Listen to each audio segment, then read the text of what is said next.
better health system to cope with these new developments? We discuss in this episode of the Chiefs.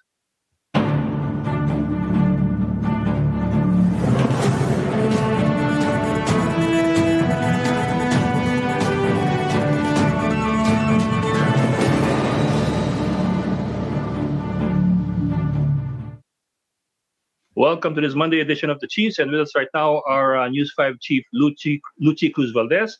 Hi, ma'am. Hi. And coming Hello. online in a few minutes will be Ana Marie Pamintuan of the Philippine Star from the port area, and also Robbie Alampay of One News from the One News newsroom in Mandaluyong City, but they are not yet online. So anyway, what do we have today, Luchi? Oh, congratulations on your new show.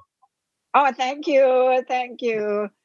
Baka okay. hindi lang napanood nung Sabado, di ba? Nung Sabado. Sabado, alas 9. Mm-hmm. Yes. So, it's a URL. Concepcion.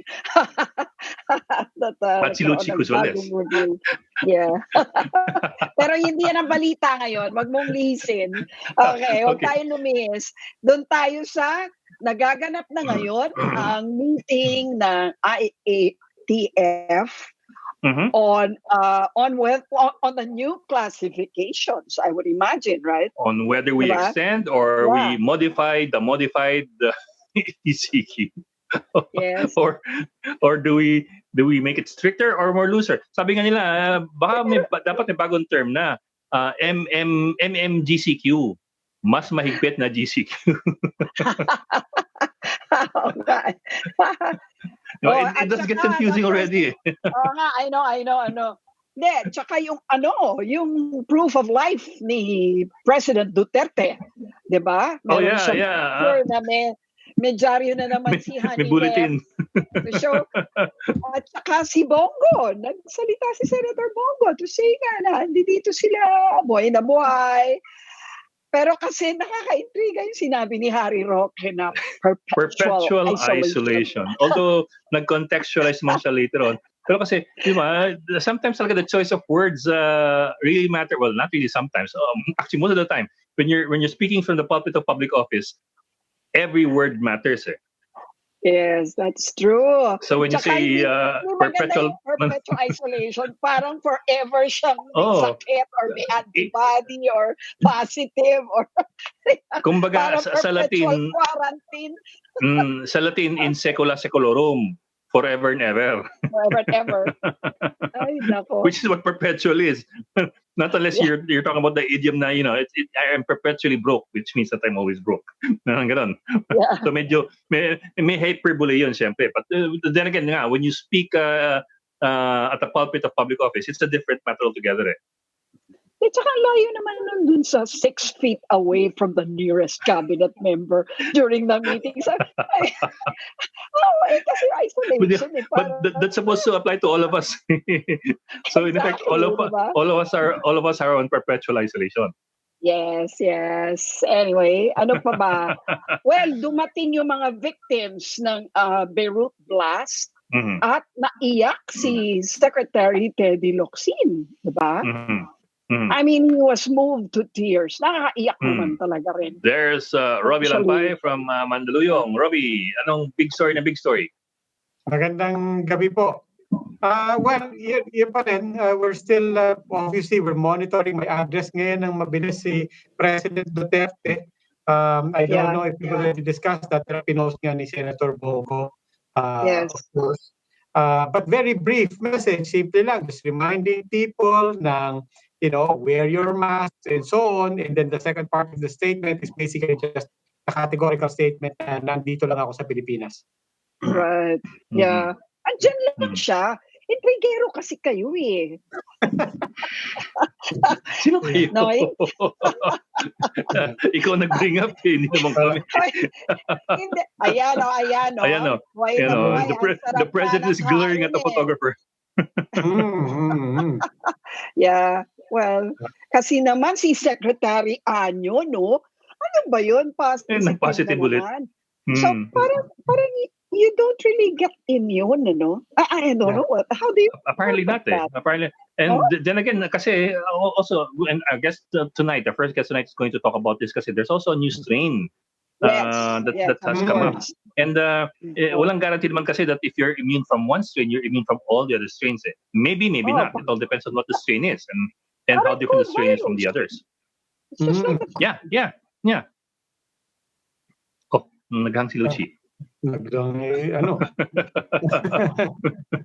Anyway, siguro let's bring in our guests already. Let's bring in our guests already. We're talking to research associate and senior bioinformatics specialist of the Philippine Genome Center, Mr. Francis Tablizo. Mr. Tablizo, are you there? Can you? He's coming online. Hi, sir. Hi, sir. Magandang gabi po. Magandang gabi po.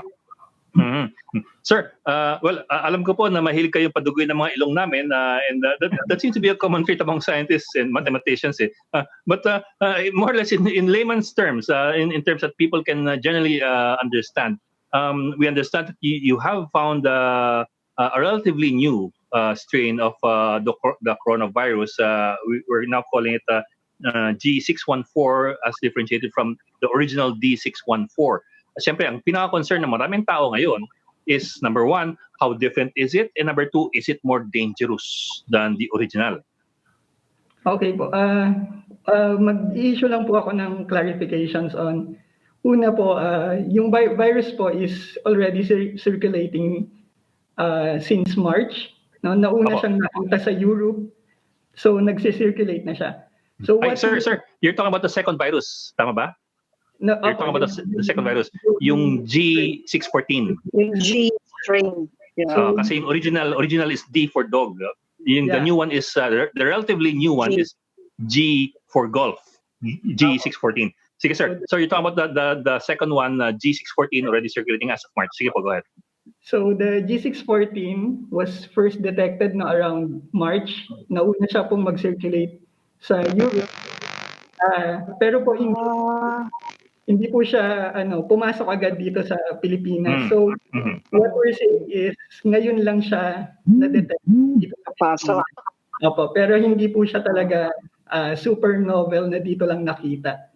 Clarification. And then yung second po is yung G614 po na variant, kaya po siya naging parang nag-stood out among all the other mutations doon sa SARS-CoV-2 kasi marami pong changes. There are other mutations pa? Yes, opo. Normally po sa mga viruses lagi po silang mag-mutate talaga. So, pero among other mutations, kaya po siya nag-stood out kasi po yung G614, initially po kasi yung galing China, parang ang nakikita nila laging D614. Pero eventually, worldwide, parang mas naging, mas kumalat na G614. So, kaya po parang binabantayan din po siya ng mga scientists. Yung second po na special sa kanya is, nag-occur po siya sa isang protein dun sa virus na involved dun sa interaction sa human cells. So, para makapasok yung virus sa human cells, kailangan yung protein na yun. So, nandun siya sa protein na yun. Pero hindi siya directly involved dun sa interaction. Nandun lang siya sa protein na involved sa interaction. So, So pero magkaiba ba yung sintomas niya? Iba ba yung sintomas na dinudulot niya? Opo, yun po yung third po na clarification na gusto namin i-issue. Kasi parang yung mga news reports po, parang sinabi nila na mas nakakahawa, mas infective, mas mataas yung rate of transmission. Pero po, yung wala pong definitive na evidence sa ngayon na mas mataas talaga yung rate of transmission nitong G614 na variant. And yung pong pwede po nating masabi na hindi rin siya mas nagiging malala yung mga kaso ng G614. So at least yun po medyo makakahinga tayo doon. Okay, so anong diferensya? Yun lang protein? Yun lang? Meron pong isang protein, yun po yung, ang tawag po nila doon, spike protein ng virus, no? So, yung spike protein po, nandun po siya sa surface ng virus, tapos siya po yung nag-a-attach sa human cells. So, Binabantayan po kasi mga changes dito kasi po yung changes sa spike protein, pwedeng mag-iba yung way na kung paano pumapasok yung virus sa cell. So pwedeng mas maging effective, pwedeng mas maging less effective. Mr. Tablizo, yung next question ko therefore is, kung nagbabago yung itong strain na ito, does that affect the research for finding a vaccine? Back to zero ba? Bagong strain or not necessarily? Yeah. Hindi po ako yung talagang dito, expert. Pero ang masasabi ko po is based on how yung mga clinical trials are proceeding right now, and alam natin na March pa lang na-detect na tong mutation na to. No? So yung actual effect ng mutation na to dun sa vaccine discovery process, hindi ganun kalaki. Kasi parang tuloy-tuloy pa rin yung proseso kahit na-detect na siya dati pa. So, okay. Pero itong sir, strain na ito, nakita nyo lang sa Quezon City, no? Ipagpapatuloy nyo ba ang pag-detect nun sa iba pang lugar sa Metro Manila? Opo. Hopefully, pag na-release na po yung yung funding namin, kasi medyo mahal din po yung research, yung ganitong klaseng research. So hopefully, once nandiyan na yung funds, mas malawak na po yung pag-survey dun sa mga mutations na hindi lang po yung D614G. Meron pa pong mga ibang mutations na binabantayan din po tayo. Okay. Pero ang ibig sabihin ba nito, magbabago yung mga protocols? Magkakaroon ba ng mark? Kailangan bang mag-adjust behavior-wise and even cure-wise, no, treatment-wise? Meron bang mga kailangan baguhin kung sakaling makita nga na mas malawak pala yung G-strain? Sa ngayon po hindi pa po ganun kalaki talaga yung epekto niya, no. So hindi naman po magiging masyadong malaki yung effect niya kasi yung clinical outcomes po ng G614 medyo pareho lang dun sa dati yung D614. So at least in terms of yung sa hospitals, pwede pa rin po nila ipagpatuloy kung ano po yung mga ginagawa nila. Opo, yun po. Sir, yung paglilinaw nyo kanina na there is no evidence yet telling us whether or not it's more infectious than the D614. We understand po, what you really need, siyempre, to begin with, is scientific evidence to back up any assertion. But I'm just wondering po, saan lang galing yung kumalat na mga balita na it might be more infectious because of the different spike protein that supposedly that some people appear to have said makes it easier for the virus to attach to a human cell. I'm wondering lang po kung saan galing yun. Is that really a possibility or is that just talagang out of the blue lang? It's a possibility po kasi po meron pong previous na study ginawa sa ibang bansa na nakita po nila na yung gumamit sila ng tawag po namin dito cell line or cell culture, no? So hindi talaga sa tao tinest.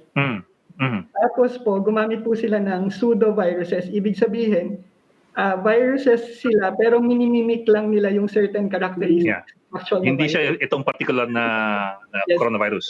Opo, hindi talaga siya yung coronavirus. So basically, ang ginawa lang po nila, gumawa sila ng virus na merong spike protein na may D614 variant. Tapos isa pa pong setup na meron ding G614 na variant. Tapos nakita nila na mas mabilis kumalat dun sa cells yung may G614 kesa sa may D614. So mas mabilis silang dumami basically. Pero yun nga po, dahil unang-una, hindi ito ginawa sa tao, no? In vitro yung tawag natin doon. No? So sa lab lang, tinest lang sa cell lines, tapos hindi actual SARS-CoV-2 yung tinitignan. So marami pa po mga questions na hindi pa po masagot talaga sa ngayon ng mga scientists. Pero debatable pa po yung hypothesis na mas nagiging infective siya or mas bumibilis. Okay. Point well taken. Ipakilala ko lang po, just coming online is Ana Marie Pamentuan of the Philippine Star, reporting from the port area in Manila. Ami, good evening to you. Yes, good evening. Hi, Ami. related lang dito sa topic na to. If it's a more virulent strain, if it's a potentially more virulent strain, mas tenacious siya. Mas posible ba na mag-reinfect yung survivor? Kasi people are talking now about Secretary Eduardo Año getting reinfected. No? So kung ganyan katindi ang bagong strain na yan, pwede ba siya na maka-reinfect? Yung reinfection po, hindi po siya talaga parang nakabase doon sa strain, no? Parang yung isa pong iniisip ng mga scientists kaya nagre-reinfect, noong unang beses po siyang na-infect, hindi siya nag-develop ng ganun kalakas na immune response, no? So nawala agad yung response niya. Kaya na-i-infect po ulit siya. So in general po, yung transmission is mainly dahil nagkakaroon talaga ng contact with an infected individual rather than mas infective yung hindi dahil sa nag-survive ng matagal yung virus. Hindi dahil doon. So you can be reinfected by the same strain, parang ganon. You can be reinfected by the same strain. Yeah, may mga ganun. Depende. Na dahil po yung immune response, hindi po siya tumatagal sa katawan. So, then nare-reinfect. Pero yun po yung goal ng vaccine development na mag-elicit ng malakas enough na immune response na tatagal para mas matagal bago ka ma-infect. No? Para pong flu. Yung immune response ba, I mean, is the difference big enough that yung immune response to one will be different to the immune response to the other one? Or is it close enough na pagka may immune response ka dun sa isa, medyo may sa ngayon po, in terms of yung mga samples po na nakikita worldwide, maliit pa po, hindi pa po ganun kalaki actually yung differences na nakikita, no? Although maraming mga mutations na nakikita, pero sa isang strain or sa isang individual virus, hindi siya ganun karami. So, ibig sabihin, magkakamukha pa rin sila hanggang ngayon. Yun po yung parang idea. Ngayon kanina nabanggit mo na actually marami ng strains, no? We've been talking about the D614 and G614. Ilan na ba yung na-monitor dito? Itong dalawa pa lang, or are there ilan na of everything that now know from around the world? Yeah, sa ngayon po, in terms of yung data po kasi na ginagamit namin, ang tawag po dito yung mga genome sequences, no? O yung basically yung ginagawa po namin, yung genetic material, tinatransform siya into parang a series of letters. So yun po yung idea. And yung order ng letters, yung similarity nun, important dun sa virus, no? So sa ngayon, yung order, pag tinignan po yung sequence of letters na yun, malaki pa rin po yung pagkakatulad nila, no? Actually, yung length ng letters na yun, mga around 30,000 and more than 99% similar pa sila. So, most likely, hindi pa po ganun kalaki yung actual changes individually, no? Pero, yun po, kailangan po kasi siyang i-monitor kasi as time passes by, nag-accumulate yung changes na yan sa population. So, gusto po nating makita, paano ba sila nagbabago? Ano yung pinupuntahan nilang territory? And gusto rin natin makita, paano sila nag-spread? So, yun po yung parang idea. Anong ibig sabihin ng mas parang higher viral load itong G614? Anong ibig sabihin nun? What do you mean by higher viral load? Yun po yung binabanggit ko kanina na sa mga cell lines, mas marami yung pag tinignan kung gaano karami yung virus na nakapasok doon sa cells, mas marami yung may G614 kaysa sa may D614. So basically, yung amount po niya. So yun kaya po nagkaroon sila ng hypothesis na baka mas effective yung G614. Pero yun po, hindi po siya. Pero hindi yun ang ibig sabihin nun. Opo. So walang immune response talaga yung cells, unlike yung complete organism na magre-react pag may pumasok na foreign material sa kanya. So you mentioned kanina kasi that there are several strains already existing. How many strains are we talking about, and how many of these strains are significantly different from each other? Ay, in terms of ano, no, strain, yung strain po medyo loosely siya ginagamit sa ngayon. Pero merong mga group of researchers na magsasabi na isang strain lang talaga yung virus kasi magkakamukha pa talaga sila. Pero dahil Very little difference pa lang, bale.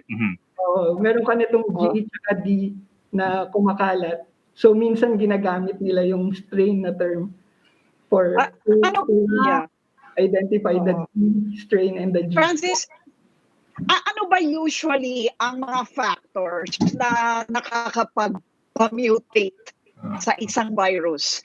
Meron ba, halimbawa ba pagka yung may dala ng virus, halimbawa positive ngayon, ay nagkaroon siya ng bacterial infection na iba, nag-mutate ba? Ganun ba yun? What factors actually lead to a mutation? Okay. So, ayun, magandang tanong po yan. No? So, yung mutation po, naturally, nagmo-mutate talaga yung virus. No? Pag dumadami sila, nagkakaroon ng mutations. Pero yung nangyayari po is, kung meron kang mutation that confers parang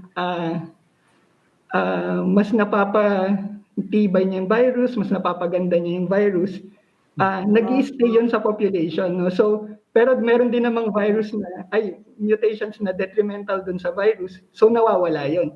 So, kaya po, yung mga mutations po na nakikita natin na nagsusurvive sa population, somehow it confers parang resistance siguro to the virus, or it confers some sort of positive effect, no, in terms of yung virus.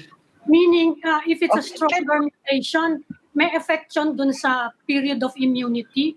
Kasi merong debate on how long, kung sakasakali mang may ma-develop na vaccine, gaano daw katagal yung immunity dun sa virus. May effect ba yan kung if it's a stronger strain? It depends po on what type of vaccine yung ginagamit, no? Kasi meron pong mga vaccine na kunyari, ang tawag nila attenuated virus. So yung buong virus mo pero hindi na siya infectious talaga. So parang nila yun. Pero meron din pong mga ibang klase ng vaccine, no, na part lang talaga ng virus yung ginagamit. So depende po dun sa type ng vaccine yung may elicit niya na response and kung makaka-affect ba yung particular mutation or hindi sa kanya. Okay. So, teka, may tanong lang ako. Halimbawa, ang bacteria, di ba? Sinasabi nila, huwag kang mag-antibiotic unless prescribed kasi you develop immunity to the medicine. Ito ba, is it possible na mag-mutate siya, mag-develop siya ng resistance depende sa gamot? I mean, is that something that is also possible, that a mutation that actually ends up making the virus more resistant comes from a medication or treatment that is being used to fight it? Is that possible? Yeah, it is possible po. No? So kung masyadong madalas ginagamit yung particular na gamot against the virus, it's really possible, no? Pero po ang difference po kasi ng viruses sa bacteria, usually yung viruses po ang hindi po talaga yung virus parang ina-attack ng gamot. Parang ang gusto mo po is i-suppress yung side effects ng virus, yung negative effects ng virus until makarecover yung immune system ng tao at basically mapatay niya yung virus sa katawan niya. So, talaga yung antibody. Opo. So mas madalas nangyayari sa bacteria. Ako, pahabolan ng tanong, medyo existential na kaunti siguro in terms of the virus. Pero kasi yung kabataan ko po, there was a big debate as to whether a virus is a living thing or a non-living thing. Because in effect, it's basically non-living, sabi ng iba, that it's nothing but a replicating machine. So what is it really? Is it an animate object or an inanimate object? Is it living or non-living? It's still debatable. Of course, it's a ganun ba?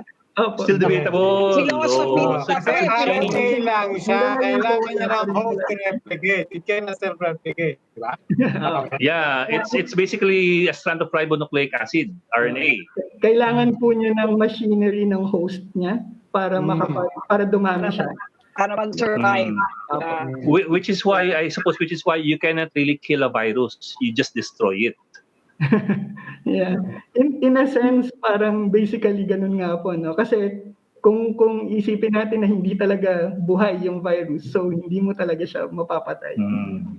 That makes it different completely from bacteria. Bacteria kasi talagang it's an animal May bacteria Ang virus is just a strand of RNA.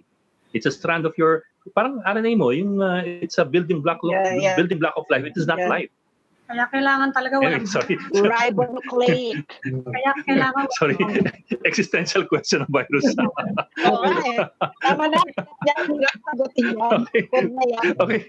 Maraming salamat si Francis Tablizo, Senior Bioinformatics Specialist ng Philippine Genome Center. Sir, thank you for joining us tonight. Salamat din po. Salamat po. Sana Sige, ito ang existential question. Naalala ko lang, natutuwa ako kay Mr. Tablizo and every time we get scientists here, natutuwa lang ako kasi naalala ko, nung parang nasa high school tayo at sinasabi ng bio and physics science teachers natin na magtanong ka kung wala ka naiintindihan, totoo pala yun, dapat pala nagtatanong kayo. Ang dali-dali pa lang magtanong. Kailangan mo lang pangunahan na, sir, wag nosebleed Kasi naman, pagbata, wala tayong pakialam sa mga virus at bacteria, no? We think we'll live forever, right?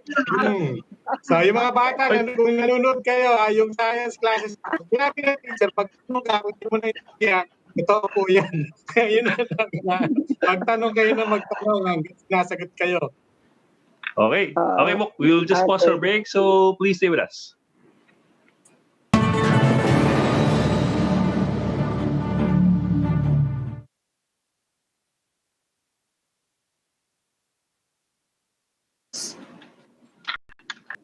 Lagay mo nga yung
Welcome back to the Chiefs. We are now in the final stage of our conversation, and we'd now like to welcome our next guest, members of the UP Octa Research Team, Father Nick Austriaco and Professor Guido David. Welcome back to the Chiefs, Father and Professor. Good evening. Thank you for having us again. Yes. Well, Yes, good evening. Good evening po. Yes. Good evening. Yeah, Thank you for joining us again. Yes, we're waiting again for an announcement from Malacanang, and there seems to be some debates between mayors and, well, as usual, the economists, the health officials. The mayors, we were told, want stricter quarantine. Where does in particular, Metro Manila, where do we stand now? Maybe we start with Father Austriaco. So I'll begin by just talking about the surge. So we experienced a surge at the end of July. And we were at the end of July, the last week of July, we were witnessing about 2,000 new cases of COVID per day in the NCR. And That, of course, is what led to the exhaustion of our medical frontliners who called for the reinstitution of the modified ECQ. And that modified ECQ was put into place August 4th. And we can see, if we look at the data, and I will uh, hand it over to Professor David in a few minutes to talk about the RT. But it's very clear that at the early part of the month, the caseloads began to drop. And the best way to talk about that is to talk about the decreasing reproductive rate. So I'm going to pass that on to my colleague, Professor David. Okay, Professor. Yes, thank you, Father Nick. Yes, so what Father Nick is saying is the trend is actually decreasing. So that is the good news. If you look at the number of cases, it seems like we're still getting a lot of cases, and it can be actually deceiving because when we explain that the trend is decreasing, people always ask, "Paano ganun? We're still seeing 6,000 cases." 4,000 cases. Definitely, it looks like the numbers are still high. Pero we look at different trends, and not just yung reported cases, but also yung test center results and yung returns nila. And we're seeing actually a decrease in trend. This is an actual decrease in trend. Yes, it's actually decreasing the trend, but the reproduction number is decreasing. It doesn't mean, of course, the number of cases is necessarily decreasing. It just means the actual number of cases that we're seeing is less than what we would see if the trend did not decrease. I mean, that seems like common sense. Pero parang ganun siya. So, Parang kung the acceleration is going down. Yes, it's like a deceleration. Deceleration. Right. But there's an actual decrease in number of cases. It was averaging 4,000 plus 2 weeks ago. So now we're averaging less than 4,000. So if we look at the number of cases, it actually decreased a little bit, not significantly, because yung effects ng MECQ, normally we will see that 2 to 4 weeks after the implementation. So there's a lag time sa realization of the effect of the quarantine. So this happened in Cebu. Once we hammered down ECQ sa Cebu, after 2 weeks yung trend, it was decreasing, pero it seems like yung number of cases was still high. Pero right now, we're seeing Cebu flatten the talagang curve from 300 down to 90 cases per day, less than 90 cases per day. So that is a big improvement sa Cebu. And yung R0 sa Cebu is Nawala si Professor. Point. Professor. Nahihirapan niya lang kay Professor Eric. Father Nick na lang. Professor David's data shows that the RT for Cebu is now around 0.5. And for you to understand what that means, because that means that one person is only capable of infecting half a person. So that means that the number of cases is going to decrease significantly over time. But as Professor Davids pointed out, this is a gradual thing, and it will take weeks to see, which is why it's so important. And as we pointed out in our report, it's really important for us not to lose the momentum of the MECQ. Okay, so let's get Father Cebu, because that's the big question now for people. Everybody called for a timeout. 2 weeks was actually a compromise. In the doctor's one, it was actually a compromise. But now we're at the end of those 2 weeks. So for the momentum that you say is very important, what would you recommend? So I think, well, a couple of things. First of all, it's important to recognize that 12 of the LGUs in Manila still have critical numbers of hospital beds occupied, above 70%. So even though the numbers are trending down, the absolute number is still high. And so that the danger we have is that if we loosen up the GCQ without properly making sure that we will not repeat what we did before in the first GCQ, is that these numbers will again begin to rise, because the disease is predictable. If you don't change something, it will do what it did before. And so our team is proposing that an additional 2 weeks will really reinforce the downward trend. and we will end the 2 weeks with substantially lower number of cases than we would today, because a 2-week period is a single viral incubation time. And so you give the community in Manila an additional 2 weeks to allow viruses to die, really, without spreading to new patients.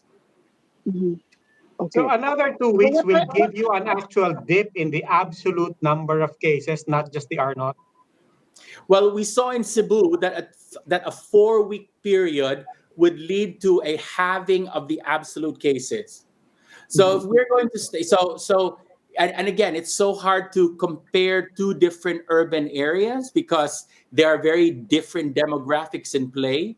Nonetheless, you're seeing that it was a quarter drop in 2 weeks, a half drop in a month. And so the hope here is that if we started off with around 1,500 per day on average, which is what we were seeing around the beginning of August, the hope is if we maintain it for another 2 weeks, we will drop below that 1,000, and that's a very strong position to begin the GCQ again. But we're so far from that because the average now is still at 3,000 something. Is that something doable within the next 2 weeks, granting that the MECQ will be extended?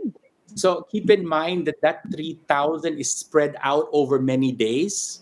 So the way that the DOH reports its numbers is that it's 3,000 reported today, but it was not for just today. It's for a few days. So what you do, Okay. if you look at the graphs, just at the beginning of the month, which is where our data is most solid, because in the last week the data is still changing rapidly. So you have to go a couple, 10 days before. It's about 1,500 on average per day, and that's a stable number.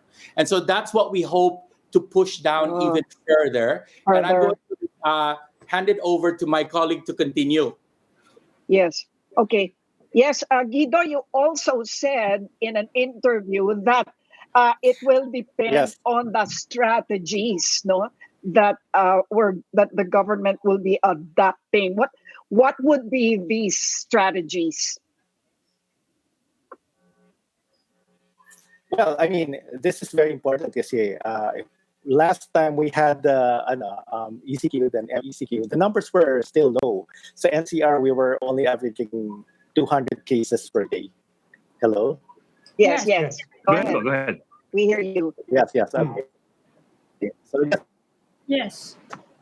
checking if I'm still okay. So we were averaging 200 cases per day at the end of May, and then when we got the GCQ, the goal was to maintain that trend. But the numbers got out of hand. Our hospitals got filled up, and that is the main problem here. So what we don't want is when we relax, numbers will again get out of hand, and we will not be able to control.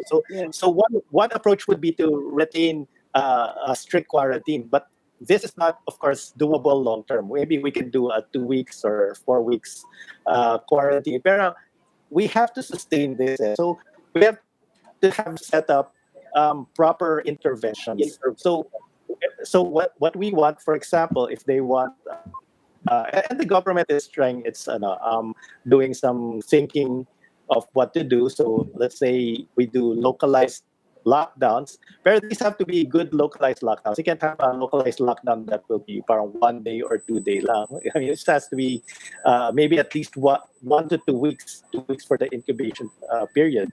And then you have to increase testing because our positivity rate, as Father would attest, it's very high right now. The Metro Manila is around 16 to 17%. And that's very high. When your positivity rate is that high, it means your testing is not sufficient. Let's say you're not capturing all the COVID positive cases. So it means we have to increase testing even further. Maybe we have to increase it. Because right now we're getting maybe 17 to 19,000 tests per day. sa Metro Manila. Nawala ulit. Wow, oo nga, Okay, so nawala. I'll just pick up from where Professor Yes. Guido was talking. So Yes. again, when your positivity rate is around 16-17%, and I just want to remind you that the World Health Organization is asking for a positivity rate below 10% and ideally below 5%. So we are very far above that. Yeah. It means two things. One is we're not testing enough, and as Professor Guido David was pointed out, we have to increase capacity. And it's been many months now, and the government is trying very hard to increase capacity, but especially now when there are more cases. So when you have high positivity rate, it means two things. One is we're not testing enough. The second is that there just simply there are more virus in the community. So we have to be able to identify them quickly in order to isolate and quarantine both patients and possible patients. Father, I don't know if you could drill down into specific cities and the different experiences, but we know that Navotas was an outlier a few weeks back. Navotas made a very different decision from the rest of NCR. Navotas said, we want a complete lockdown again for the entire city. Do we have numbers now to see that experiment, if we look at Navotas as an experiment, relative to the rest of NCR? So Navotas is an interesting case because when I was studying the hospitalizations in the Philippines, in Manila, one of the things you discover is that Navotas has only one hospital, and the hospital is relatively small. So they are quickly overwhelmed. In fact, if I remember correctly, they do not even have an ICU unit in the city of Navotas. So they went into hard lockdown precisely because, unlike the other cities like Quezon City, which has many, many beds and excess beds, the Navotas would be overwhelmed, and they were. Now, just looking at my numbers from our most recent report, I cannot quote Navotas to you, but I can tell you it's come down. Now, the difficulty with Navotas is because you have a very small hospital with small hospital capacity. With the extent of the pandemic, it will still be full. You're not going to see significant decreases in the hospitalization of a small hospital for a while if there were just so many patients in the neighborhood. I want to ask you about the government is now focusing on recoveries, and they recently reported a surge in recoveries. I think about 40,000. How does that figure in your projections? So I will speak on my behalf, and then I'll hand it to Professor David. But in many modeling cases, when we do modeling, you actually do not necessarily have to take recoveries into account. And what is really striking is that how you define a recovered patient varies throughout the world. And at the very beginning of the pandemic, the Philippines defined a recovered patient as 2 negative RT-PCR tests. Now, the difficulty is we didn't have enough tests, and they were very expensive. So many people did not complete those tests. So technically, even though they were cured, they were healed, they did not pass the test. So if you remember, about a month or so ago, the DOH changed the definition of recovery called test-based to symptoms-based, which you count the number of the days. And that's why you see 40,000. So all of a sudden, people recovered because the definition of recovery had been changed. And I can tell you, this is the primary definition that is used throughout the world because we don't have enough tests. But based on what you said earlier, that some models actually disregard that, do not factor that in. I mean, how does your model work? Or are you saying that since we don't really have a really reliable even definition of what it is, or even a stable definition of what it is, much less the actual testing to seed that with data, do we just disregard that? Is it safe to just disregard that and let's just concentrate on the other methods? So remember, I will speak for myself and then I'll hand it to Professor David, but you are most interested in infection. So the idea is once they are not infectious, in a sense, they're not as important for the model, even if they've not recovered. Now, we take into account how many died. So believe it or not, died is more significant than recovered. Yes. That was what I was going to ask you about. The model that we use at UST takes into account number of cases and number of deaths. And because of the DOH ambiguity, we simply reconfigured the model so as not to take that part of the disease process into account. We took the deaths into account. Now I'm going to hand it over to Professor David because he's been doing most of our forecasting at this point, and so he can talk about the model that he's been using. Okay. Yeah, actually, Father Nick is correct.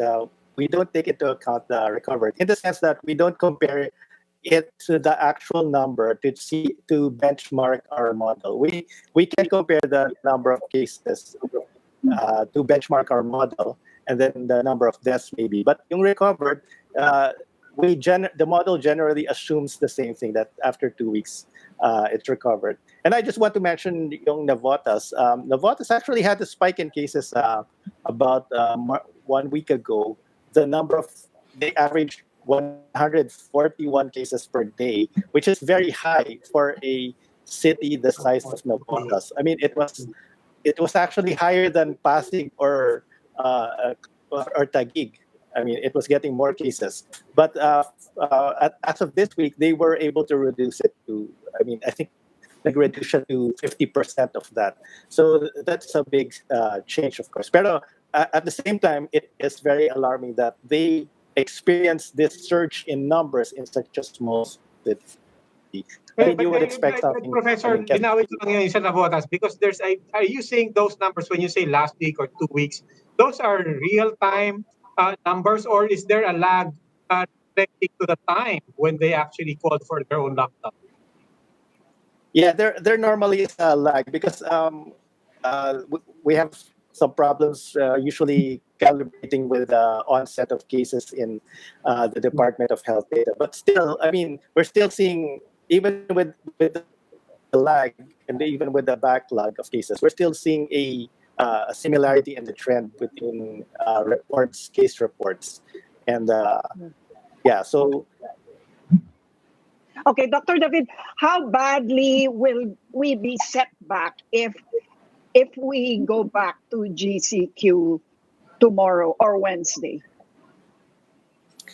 Actually, how that will play out depends on the interventions in place that we have set up. If we could have really good interventions in place, what are the those setback might interventions? not be like I mentioned earlier. Yung granular lockdowns, mga ganon. Yes, granular lockdowns, well-implemented isolation, border control, testing, random testing, and maybe some contact tracing, and then health standards being met and being observed. If we have those, it could be a lot better than the last time now we went to GCQ. Normally, from MECU to GCQ, we expect an increase in the reproduction number. Nag-increase talaga yan once we allow people to have more mobility. So that's a given. Pero we will see how well, if they do go to GCQ, how well these interventions will work on that. Okay, may dalawang protocols kasi na ngayon ini-impose, no, yung face shield sa lahat ng mga workers. Plus ngayon, ire-require ng maraming mga employers across several industries to have their workers undergo RT-PCR, not just the rapid test. Are these good interventions? Will they help? So I'll take that question. Okay. The second one in particular is incredibly important. So the rapid antibody test has only a success rate, a sensitivity of about 20%. And that was something that the PGH reported a few weeks ago. Right. What that means is that we are 20%? Yes, 20%. That's even 20%. less. That's even less than a dose point. Experientially. Less Experientially. that's Yeah. less than flipping a coin. So what that means is, using the rapid antibody test, we were sending sick workers to their jobs. And so Yeah. then they would talk to their workers, they would eat in the cafeteria, and they would cough all over each other. And so, not surprisingly, you're going to get spread. So the second in particular, will make a significant difference if it is strategically and efficiently implemented. Now, with regards to Shield, it's really Yes. interesting because so much of the science has focused on the mask. Because Yeah. remember, the primary transmission of COVID 19 is primarily through water droplets. So, some people have argued that the shield will protect your eyes from water droplets. But I have not really seen that many studies, especially those done in the United States, that suggest that shield wearing significantly increases protection over a mask, especially if the mask has three layers. So even the mask is important. If you have a single layer mask, it's not as good as a three-layer mask. That's actually the best kind, and that's very much similar to the medical mask. So maybe if you have a one-layer mask and a shield, it's better. But if you already are wearing a thicker mask, the studies that came out recently in the last month show that it's pretty good. It's probably as best as you can get at this point. Yeah, But I will add to that. but Yes, can I add to that what yes. Father said? Sure. Yes. Since our understanding of the virus has changed, before we're thinking the droplets are mainly projectiles. I mean, when someone sneezes or coughs and speaks, they're just showering some projectile droplets, but they will land on the floor. So if you're 2 meters away, if you just wait a few seconds, it's already on the floor. And I think we have to change the way we're understanding, because we're thinking that the virus is airborne. So what that means is they can be suspended in the air for a longer period of time, maybe hours. So that's Yes. why in closed, confined spaces, air conditioned, there's a higher risk of getting the virus. And if you're wearing at least according to one of our doctors who are contributors to the study, if you are indoors, it's really good if you're wearing an N95 or a surgical mask. These will protect you as long as they're airtight, because droplets will not come in. If you're using a single layer cloth mask, like Father says, the holes in the cloth mask are larger than the droplets. Ibig sabihin, droplets can enter. If they're floating in the air and you're Yeah. walking there, it could be coming in. And if you're wearing a face shield, it may protect you from the droplets. But I mean, I can think of a way now they can circulate around the face shield, because it's not airtight. It's just protecting yourself from projectile droplets. But it's not going to be much of a protection against floating If it's droplets. I floating, mean, yes. I think, yes, if it's in the air, I think you can agree that it can somehow come in, diba? Yeah. But if you're wearing a face mask, it has to be airtight. The droplets won't come in. And if you're sick din naman, the droplets won't come out. That's the idea of the mask. And that's why we have to wear them, wisely and, the Yes. properly. Yes. Pero, So delikado pa rin, sir, si mali pa Larry rin Gadon. si Larry Gadon. Mali pa rin siya. Lalo na kasi there are a lot of people, there are quite a number of people na kung magsuot ng mask, nakababa sa ilong. Yun Diba? nga. Pag papasok din yung droplets. Yes. But Sabi dito. with all these new developments, yung face shield, yung requirement for PCR test, and after 2 weeks of MECQ, have you changed your projection for the month? Ganun pa rin ba? Until end of August?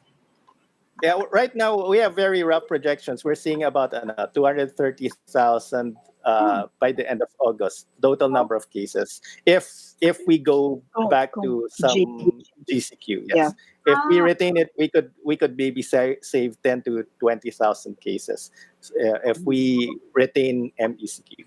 So those are very rough projections, because I mean we want to focus on the trend. It's not just the change in numbers, but actually controlling the trend, because we don't want this pandemic to be getting out of control. And that's what happened in June when we started going to GCQ and we relaxed, no, binaba natin yung guard natin, we were medyo complacent.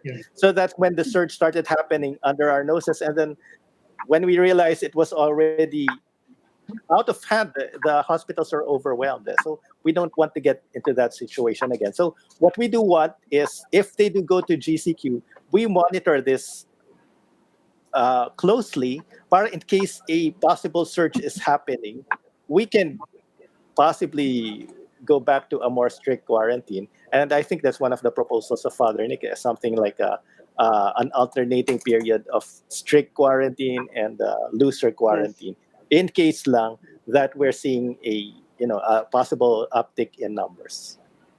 But Prof, I'm sure you read the story nung Saturday. It came out in the Manila Bulletin that it was quoting you as saying that extending the MECQ in Met Manila is not necessary.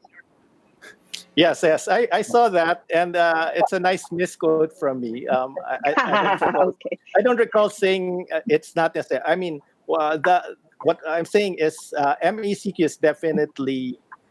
We have shown that MECQ has reduced the trend. If we continue the trend, if we continue MECQ, the trend will continue to decrease until the end of the month. Now, if they have better interventions in place, I'm more optimistic. When we do a relaxation, I'm more optimistic it will be better than compared to before. So, but we have yet to see the results of that. So, I mean, the decision is with the government, but I'm just saying if the interventions if we do relax the GCQ, the interventions have to be better. And it would give us more optimism if the interventions are better.